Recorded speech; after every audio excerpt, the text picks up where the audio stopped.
So what about the other 1% of the UFO phenomenon? Has there ever been legitimate sightings?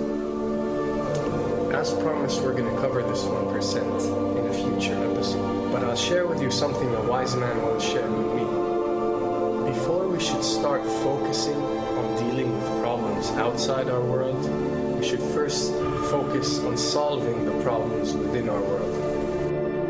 And before you can start solving problems within your world, you first have to solve problems within yourself and within your surrounding environment of family and friends. So basically what I'm trying to say is that we have priorities that we need to focus on first and foremost so we can successfully build our lives and our minds. Now, it's no secret that the difference between what the government knows about UFOs and aliens and what is shared or released to the public is extremely enormous. And unfortunately, governments and several organizations on Earth are taking advantage of the UFO phenomenon to achieve worldly agendas. We see particle beams, huge ones, firing at things that are, you were saying 200,000 Gs. Yep. I mean, go over that.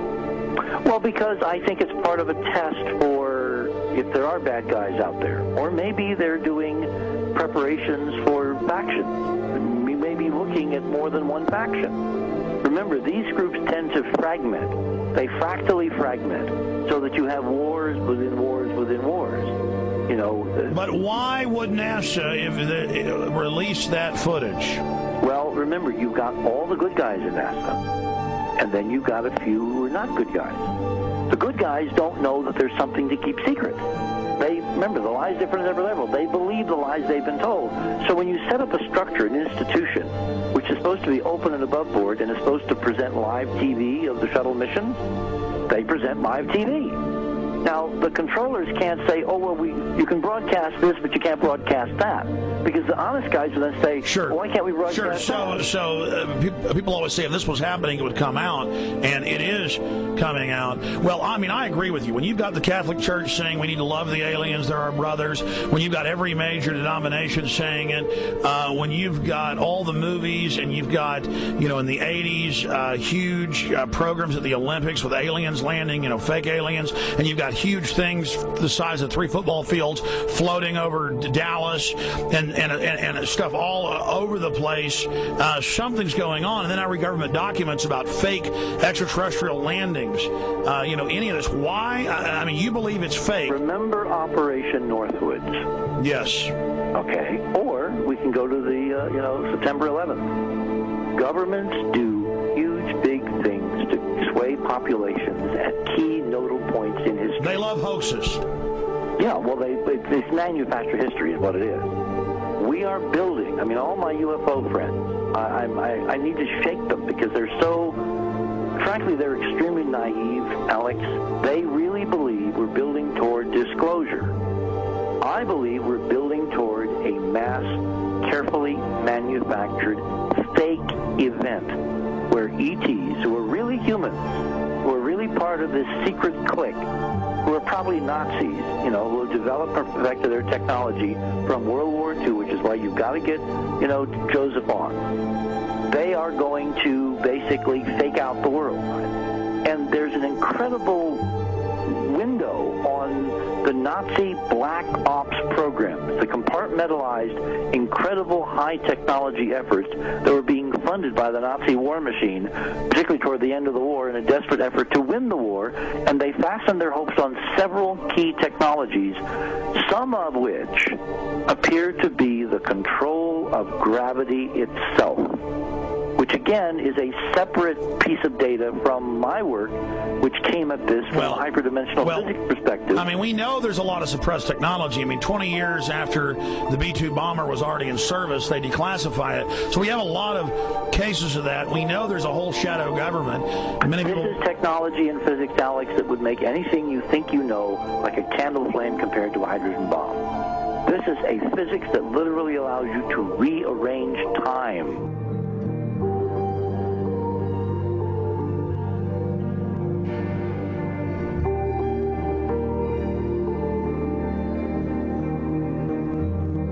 But I mean, imagine you've got all these compartments in these pyramids within pyramids of compartmentalization. That's why that's the New World Order symbol.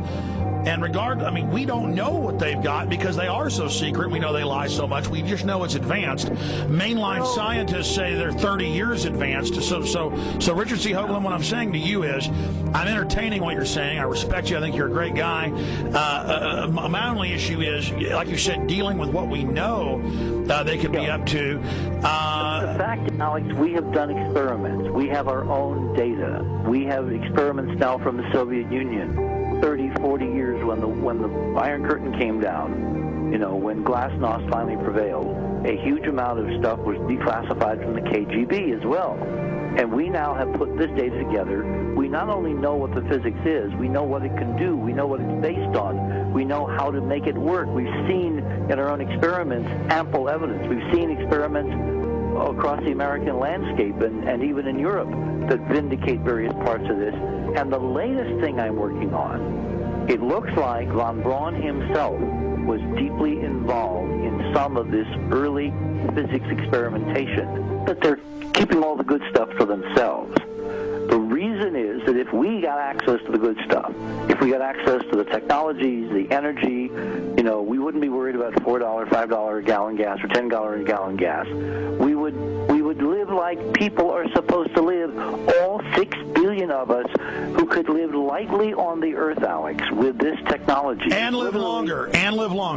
Absolutely, and better, and you could live to 200-300 and have the virility of your 20s and 30s. There's extraordinary medical breakthroughs, there's extraordinary physics breakthroughs, technology breakthroughs, energy. It's all been kept away. Think about it. We're already on a planet hurtling through space, all these wonders around you, and you've been taught it's bizarre to question, and that's because there's so many kooks in the alternative movement who do talk about ridiculous, Hollywood-style green men, instead of really looking at the shadow government and all these crazy secret societies that are admittedly running NASA and the shadow government. Well, ladies and gentlemen, during this talk that I'm going to give you, I'm going to explain to you the history of this phenomenon, who the secret government really is, and I will name them by name, the beginning group, the study group. I will tell you who they are today. I'm going to tell you what this is all about. I'm going to tell you who's selling drugs to your children, and I'm going to tell you why the United States government is afraid for you to find out what the truth is regarding UFOs.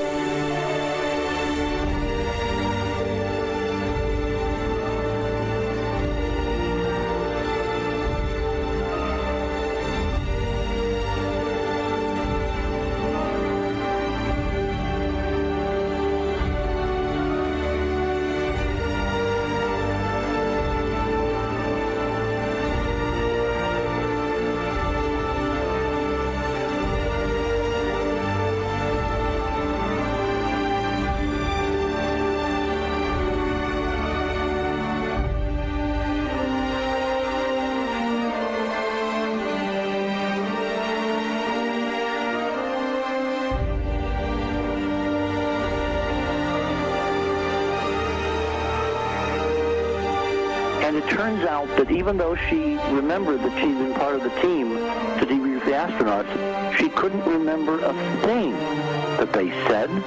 She couldn't remember why she no longer was working with NASA.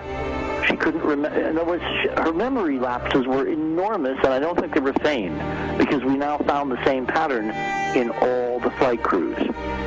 Because the awful truth, Alex, is they have been brainwashed. They have been mind controlled.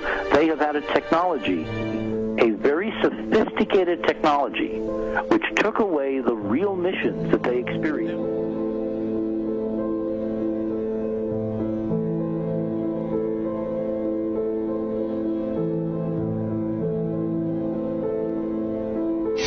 Sorry.